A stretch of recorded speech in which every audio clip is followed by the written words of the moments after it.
प्रकाश का अपवर्तन। प्रकाश का अपवर्तन होता क्या है, ये हम आज आपको सिखाएंगे और ज़्यादा से ज़्यादा अच्छा एक्सप्लेन करने की कोशिश करेंगे। हमारे चैनल से जुड़े रहिए। अगर आप हमारे चैनल पर नए हैं तो प्लीज़ चैनल को सब्सक्राइब करना ना भूलें और बेल आइकन को दबाना तो बिल्कुल ना भूलें, जिससे हमारी नोटिफिकेशन फ्यूचर में आप तक पहुंच सके। तो देखिए, हम प्रकाश का अपवर्तन होता क्या है। तो प्रकाश का अपवर्तन समझने से पहले थोड़ा बेसिक समझ लेते हैं कि प्रकाश का अपवर्तन होता क्या है। मान लीजिए कि आप अगर टॉर्च होती है, टॉर्च अगर आप खड़े हैं किसी नदी के किनारे या किसी कांच के इस तरफ या उस साइड खड़े हैं, किसी भी साइड खड़े हैं, जब आप प्रकाश यानी रोशनी मारते हैं, टॉर्च को ओपन करते हैं, ठीक है, जो उसकी प्रकाश जाता है वो क्या होता है, वो जब विरल माध्यम से जाता है सघन माध्यम में या सघन माध्यम से जाता है विरल माध्यम में, तो वो अपने मार्ग से विचलित हो जाता है यानी रास्ता भटक जाता है।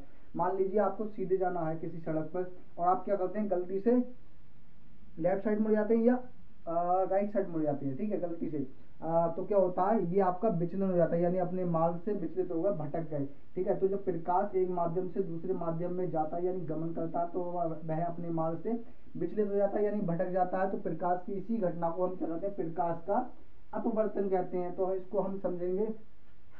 मान लीजिए कि ये दो मीडियम के बीच में क्या है, ये अवरोध है, यानी दो मीडियम इसको अलग करता है। दो मीडियम को क्या करता है, पहला हम मान ले रहे हैं, पहला हमारा आएगा वायु यानी हवा है, ठीक है, इन्वायरमेंट है, सॉरी एटमोस्फियर है, हवा है, निर्वात भी हो सकता है, ठीक है। तो वायु या निर्वात, ठीक है। अब हम क्या करते हैं, दूसरा माध्यम मान लेते हैं हम कांच। कांच मतलब शीशा, ठीक है। हमने मान लिया कांच है, ये कांच है या गिलास है। तो एक माध्यम हो गया हमारा वायु, दूसरा माध्यम हो गया कांच, ठीक है, medium first and medium second. तो क्या देखते हैं, हम मान ले रहे हैं कि यहाँ पे हमारा अभिलम है। अभिलम क्या होता है, कह रहे हैं दो चीजों को बराबर भागने में बराबर भागों में बांटने के एक जो लकीर खींची जाती है या जो 90 का डिग्री का कोण बनाया जाता है, ठीक है, वो क्या कहलाता है, अभिलम कहलाता है यानी ऊर्ध्वाधर, ठीक है। अभिलम कहलाता है, ये क्या करता है, आधा इसको कर दिया, आधा इसको कर दिया, आधा इसको कर दिया, यानी कोऑर्डिनेट बना देता है एक तरह का, ठीक है। तो 360 डिग्री का पूरा ये होता है सर्किल, ठीक है। हमने क्या करा, उस सर्किल को बीच में से हाफ करे तो चार कोऑर्डिनेट बन गए 90 90 के, 90 90 प्लस 4 टाइम्स इक्वल टू हो जाता है 360 का कोण बन जाए, ठीक है। तो हम क्या करते हैं, एक कोण हमारा होता है इसमें, तृतीय कोण 90 डिग्री का हो जाता है अभिलंब में, ठीक है। क्या करेंगे, जो आने वाली किरण होती है, मान लीजिए आपने यहाँ पे एक टॉर्च रख दी, ठीक है, ये टॉर्च है। अब यहाँ से क्या होता है, एक रोशनी चलती है इस तरीके से, ठीक है, बिल्कुल इस बिंदु पर आती है, बिल्कुल 90 डिग्री के 45 डिग्री कर देती है, 45 इधर 45 इधर, ठीक है। मान लीजिए 45 हो गया और ये 45 हो गया और ये हमारा क्या है, ये 90 डिग्री है और ये भी 90 डिग्री है, ठीक है, ये कोण है। तो बिल्कुल आपके 45 डिग्री मान लीजिए आ रही है। फिर क्या होता है, ये आपतित किरण आती है, रोशनी आती है, आपतित किरण, यानी आपने कोई टॉर्च क्या करा, आपने शीशे पर मारी, गिलास पे मारी, तो क्या हुआ, जब वो रोशनी आई, जैसे ही वो गिलास में प्रवेश करेगी यानी शीशे में कांच में प्रवेश करेगी, तो क्या होगी, मान ये हैगा आपका अभिलंब, ठीक है, और ये हमारा है गया कांच जो दूसरा मीडियम है, और ये हो गया वायु, ठीक है। अब जैसे ही ये वायु से निकल कांच में प्रवेश करेगी तो क्या होगा, ये जाना चाहिए ऐसी सीधी जाना चाहिए ना, 45 से आई तो 45 पे जाना चाहिए, लेकिन क्या हुआ, क्योंकि ऊपर था विरल माध्यम और नीचे है सघन माध्यम। विरल मतलब बिखरा हुआ, ठीक है, स्कैटर, और सघन माध्यम पास पास संगीन, सघन संगीन, ठीक है। संगीन माध्यम मतलब इसके अणु बहुत पास पास होंगे और इसके अणु बहुत दूर दूर होंगे, तो उसमें स्पेस ज्यादा होगा, इसमें स्पेस कम होता है अणुओं के बीच में। तो क्या हुआ, जब प्रकाश की किरण एक माध्यम से चलती हुई दूसरे माध्यम में प्रवेश करती है, तो वह अपने रास्ते से, ये इसका रास्ता होना चाहिए वैसे, ठीक है, ये जो हमने आभासी किरण मानी है, मान लीजिए ये रास्ता ये होना चाहिए सीधा, लेकिन ये क्या करती है, ये इस जाने के, इस जगह जाने की बजाय क्या हो जाती है, अभिलंब की ओर थोड़ा झुक जाती है, ठीक है, अभिलंब की ओर झुक जाती है और ऐसे निकल जाती है, फिर का शीशे में ऐसे चलती है, यानी शीशे से जब बाहर निकलेगी तो इस तरीके से हो जाती है, ठीक है। अब क्या करें, इसी घटना को करें, प्रकाश की इसी घटना को क्या करें, प्रकाश का अपवर्तन कहते हैं। फिर से रिपीट कर रहे हैं, करें, जब प्रकाश की किरण एक माध्यम से दूसरे माध्यम में प्रवेश करती है तो वह अपने मार्ग से विचलित हो जाती है यानी भटक जाती है। प्रकाश की किरण का यह विचलन या यह घटना क्या कहलाती है, प्रकाश का अपवर्तन कहलाती है, रिफ्रैक्शन ऑफ लाइट कहलाती है, ठीक है। इतना समझ में आ गया। अगर इसमें कुछ भी कंफ्यूजन हो या प्रॉब्लम हो जो क्रिएट होती है आपके माइंड में, ये कैसे हो जाता है, तो आप प्लीज मुझे कमेंट कर सकते हैं, ठीक है। आप देख रहे हैं, अब इसके आगे हम बता रहे हैं। अब इसका छोटा सा एग्जांपल अभी हम आपको दिखाना चाह रहे हैं।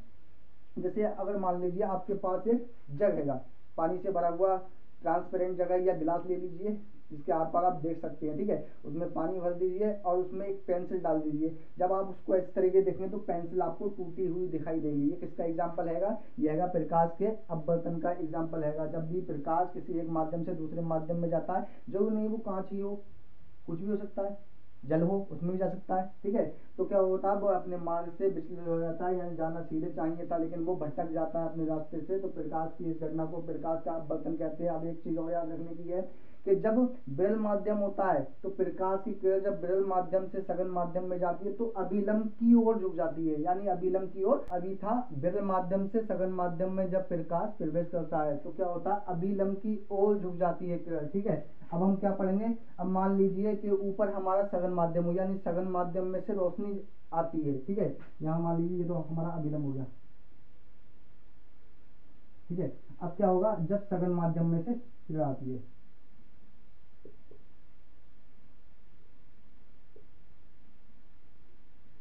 ठीक है।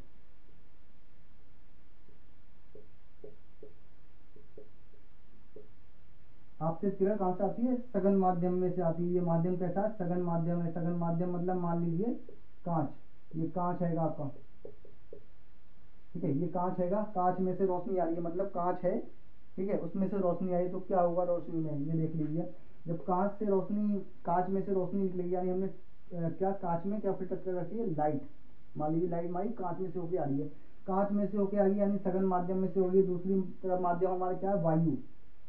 ये वायु है, ठीक है। वायु है या निर्वात है, कुछ भी है, ठीक है। ये विरल माध्यम है, ये विरल माध्यम है। जब विरल माध्यम में प्रवेश करती है तो क्या होता है, जाना चाहिए ऐसी, ठीक है।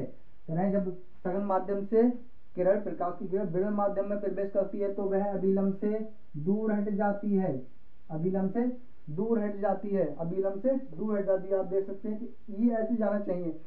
क्या होता है, ये अपवर्तित जो किरण होती है अभिलंब से दूर हो जाती है, यानी जो आपतन कोण होता है, आपतन कोण आई जो होता है वो अपवर्तन कोण, अपवर्तन कोण आर से छोटा हो जाता है, यानी कोण आई इज लेस देन कोण आर, ठीक है। यानी कोण आर जो अपवर्तन कोण होता है वो क्या होता है, अपवर्तन कोण वह आपके कोण से बड़ा हो जाता है, ठीक है। क्या होता है, जब सघन माध्यम से विरल माध्यम में प्रवेश करता है प्रकाश तो अपवर्तन कोण पर आपके कोण से बड़ा हो जाता है, ठीक है। तो क्या होता है, इसका जो दो नियम हैंगे, जैसे अब परावर्तन के दो नियम है, इसके भी दो नियम है। पहला नियम क्या होता है, आपतन कोण तथा अपवर्तन कोण और अभिलंब तीनों एक ही तल जैसे कागज के तल में होते हैं, यानी तीनों का मीटिंग पॉइंट क्या होता है, एक ही होता है। तीनों इसी पॉइंट से विचलन करते हैं, यानी भटकते हैं रास्ते को, ठीक है।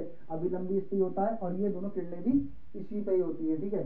तो इसे, ये तो हो गया पहला नियम हो गया, यानी आपतित कोण तथा अपवर्तन कोण और अभिलंब तीनों एक ही तल जैसे कागज के तल में होते हैं। दूसरा नियम क्या है, आपतन कोण की ज्या, ज्या मतलब साइन, तो आपतन कोण की ज्या और अपवर्तन कोण की ज्या का अनुपात अब कांस्टेंट होता है, कांस्टेंट मतलब एन होता है, ठीक है।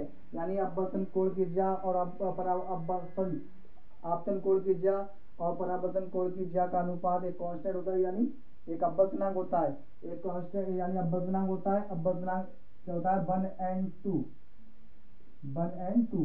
पहले माध्यम के सापेक्ष दूसरे माध्यम का अपवर्तनांक, पहले माध्यम के सापेक्ष दूसरे माध्यम का अपवर्तनांक होता है n2/n1, n2/n1। ये फॉर्मूला आएगा आपका न्यूमेरिकल के लिए 2 नंबर, ये 1 नंबर में बन जाता है, ठीक है। तो इसको कैसे कर सकते हैं, मान लीजिए हमारा पहला माध्यम हैगा एयर, वायु, और दूसरे माध्यम क्या आएगा, गिलास मतलब कांच, ठीक है। तो पहले माध्यम से जब प्रकाश हमारा दूसरे माध्यम में प्रवेश करेगा तो क्या हो जाएगा, यानी दूसरा माध्यम का अपवर्तनांक हो जाएगा और पहले माध्यम का अपवर्तनांक हो, ठीक है। तो इस तरीके से हम न्यूमेरिकल सॉल्व कर सकते हैं। आपको किसी भी प्रकार की प्रॉब्लम आती है, कोई न्यूमेरिकल पूछना हो, कुछ भी करना हो, तो प्लीज़ हमें कमेंट करके बता सकते हैं। आपको वीडियो कैसी लगी या कोई भी सवाल है आपका तो बता सकते हैं हम कमेंट करके। अगर वीडियो अच्छी लगे तो लाइक करें और ज़्यादा से ज़्यादा शेयर करें, जिससे आपके दोस्त भी इससे फ़ायदा उठा सकें। अगर आप हाई स्कूल में आप इंटर कर रहे हैं तो आपके लिए बहुत इंपॉर्टेंट चैप्टर बन जाता है और इंटर में भी ये बहुत इंपॉर्टेंट चैप्टर बन जाता है। तो प्लीज़ हमारे चैनल को सब्सक्राइब कर लीजिए। Thanks for watching.